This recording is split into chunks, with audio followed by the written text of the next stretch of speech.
sebagai digital creator sekarang belum ada nih kayaknya yang bikin itu gitu yang pertama. Kedua, kayaknya belum ada nih yang wadah untuk apresiasi bagi para pelaku-pelaku olahraga ini lagi, baik atlet, pelatih maupun pegiat-pegiatnya, bisa jadi selebritis, public figure.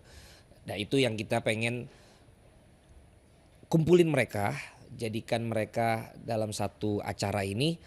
Dan selain awarding yang bisa mereka dapatkan juga, ini menjadi bagian dari networking juga. Karena kita juga ngundang agensi, kita juga ngundang orang-orang yang memang biasa mensupport olahraga gitu loh. Supaya ekosistemnya, kalau kata Pak Menpora di tahun lalu, ini menjadi bagian dari membentuk ekosistem dalam dunia olahraga. Supaya kita nggak cuma ada di bawahnya entertainment terus misalnya gitu. Nggak di bawah politik dan berita terus gitu. Olahraga ini padahal harusnya juga jadi sesuatu ekosistem yang bisa menjadi tempat yang menyenangkan untuk orang-orang yang ada di dalamnya. Yang selama ini kayaknya masih jarang yang bikin seperti itu. Itu sih yang kita pengen. Karena mungkin kalau sekarang tuh masih saling satu-satu ya, nggak belum Tahu? terintegrasi. Saya Iya, nanya, iya, saya betul. nanya.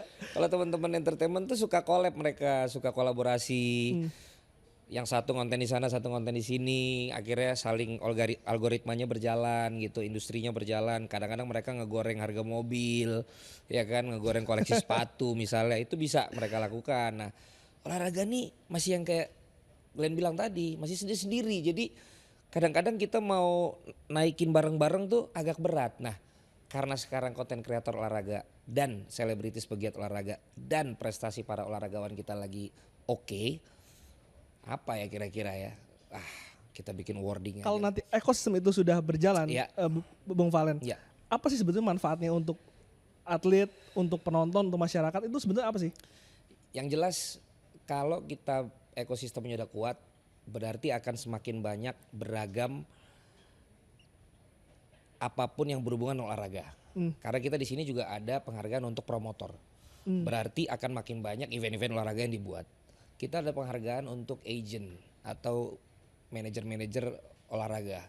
Berarti akan makin banyak orang-orang yang dapat terwakili ketika mereka menjadi atlet, menjadi pelaku olahraga, dan menjadi semakin mengerti bahwa mereka tuh harus ada yang merepresentasikan. Terus kemudian juga dari sisi apresiasi kepada pelatih dan pemain. Berarti akan makin giat pemain-pemain ini untuk bisa lebih berprestasi lagi. Terus teman-teman yang konten kreator, para selebritis juga kita bangun ekosistemnya supaya makin banyak mereka yang peduli. Ketika mereka udah peduli akan makin banyak tuh match-match yang dibuat kan, sportainment. Makin banyak sportainment maka industrinya juga akan naik lagi. Berarti akan makin banyak konten, akan makin banyak peluang bagi para pelaku, bagi para warga yang ada di ekosistem olahraga untuk bisa lebih berkreasi, untuk bisa cari makan, untuk bisa cari lebih, untuk bisa cari cuan, dan namanya olahraga untuk bisa lebih berprestasi. Nah itu